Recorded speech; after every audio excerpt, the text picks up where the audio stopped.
नमस्कार, मी पूजा। तर मी आलेली आहे माझ्या माहेरी आणि आईने माझी फेवरेट पनीरची भाजी आज बनवलेली, ती मी शूट केलेली आणि ती रेसिपी आज मी तुमच्यासोबत शेअर करणार आहे। आईने सगळं एका ताटामध्ये अशा प्रकारे मांडून ठेवलं आहे। सर्वप्रथम तिने कांदे एका कढईमध्ये घालून घेतले आणि कांदे काही सेकंद छान परतून घेतले। 3 मध्यम आकाराचे कांदे तिने चिरून घेतले होते। आता यामध्ये थोडं तेल घालून घ्यायचं आणि कांदा छान भाजून घ्यायचा। त्यानंतर यामध्ये काही खडे मसाले घालायचे आहे। तेजपत्ता आहे, 6 जिरा आहे, 3 लवंगा आणि 1 इलायची आहे। सगळे खडे मसाले कढईमध्ये घालून घ्यायचे। सोबतच 2 मध्यम आकाराचे टोमॅटो तिने अशा प्रकारे चिरून घेतलेले। टोमॅटो पण कढईमध्ये घालून घ्यायचं आणि सगळं छान परतून घ्यायचं आहे। सगळं आपल्याला भाजून घ्यायचं। यामध्येच तिने मला कोथिंबीर पण घालायला सांगितली। हे सगळं तेलामध्ये छान भाजून घ्यायचं। कांदा आणि टोमॅटो छान नरम होईपर्यंत भाजून घ्यायचा।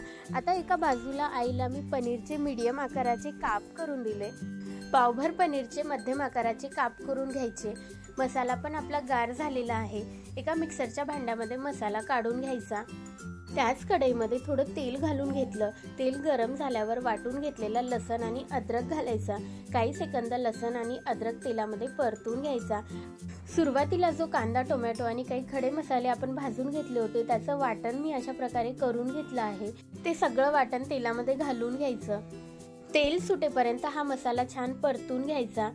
इथे आईने भाजी बनवण्यासाठी पनीर बटर मसाला मिक्स वापरलेला आहे। 2 चम्मच हा मसाला एका वाटीमध्ये घालून घ्यायचा। थोडं पाणी या मसाल्यामध्ये घालून घ्यायचं। तुम्ही पाण्याऐवजी दुधाचा पण वापर करू शकता। जर तुम्हाला पनीरचा मसाला वापरायचा नसेल तर तुम्ही 2 चम्मच भाजलेलं बेसन पण वापरू शकता।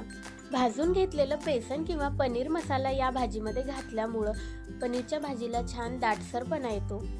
पनीर मसाला घातल्यानंतर छान तेल सुटेपर्यंत मसाला भाजून घेतला आहे। त्यानंतर यामध्ये लाल तिखट घालायचं, थोडी हळद घालायची, चवीपुरतं मीठ घालून घ्यायचं आहे। अर्धा चम्मच गरम मसाला घालून घ्यायचा। सगळे मसाले एकजीव करून घ्यायचे। मसाला करपू नये म्हणून मसाल्यामध्ये थोडं पाणी घालून घ्यायचं। आता हा मसाला झाकण ठेवून आपल्याला तेल सुटेपर्यंत छान शिजवून घ्यायचा आहे। एका बाजूला आपण पनीर पण फ्राय करून घेणार आहोत। गरम तेलामध्ये पनीरचे तुकडे घालायचे आणि पनीर छान सोनेरी रंगावर फ्राय करून घ्यायचे।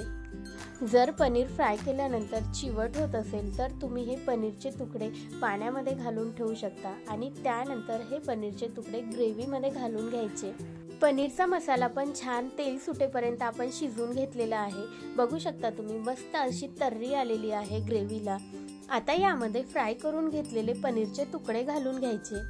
ग्रेव्हीमध्ये पनीरचे तुकडे काही मिनिट छान परतून घ्यायचे।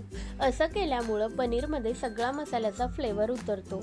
आता यामध्ये गरम पाणी घालून घ्यायचं आहे। भाजी कितपत पातळ किंवा दाटसर हवी आहे त्याप्रमाणे तुम्ही पाणी घालून घेऊ शकता। एक उकळी काढायची आणि गॅस बंद करून घ्यायचा। पनीर ग्रेव्हीमध्ये घातल्यानंतर पनीर जास्त वेळ शिजू द्यायचा नाही। जर तुम्ही पनीर घातल्यानंतर ग्रेव्ही खूप वेळ शिजू दिली तर पनीर तुमचं चिवट किंवा कडक होऊ शकते। त्यामुळं पनीर ग्रेव्हीमध्ये घातल्यानंतर 1 ते 2 मिनिटांमध्ये गॅस बंद करायचा आहे। मस्त अशी तर्री पनीरच्या भाजीला आलेली आहे। झणझणीत मसालेदार पनीर मसाला आपला तयार झालेला आहे। ही पनीरची भाजी आमची तर फेवरेट आहे। तुम्हाला रेसिपी कशी वाटली हे मला कमेंट बॉक्समध्ये नक्की सांगा। त्याचबरोबर व्हिडिओला लाईक करा, शेअर करा आणि चॅनलला सबस्क्राईब पण करा। Thank you for watching.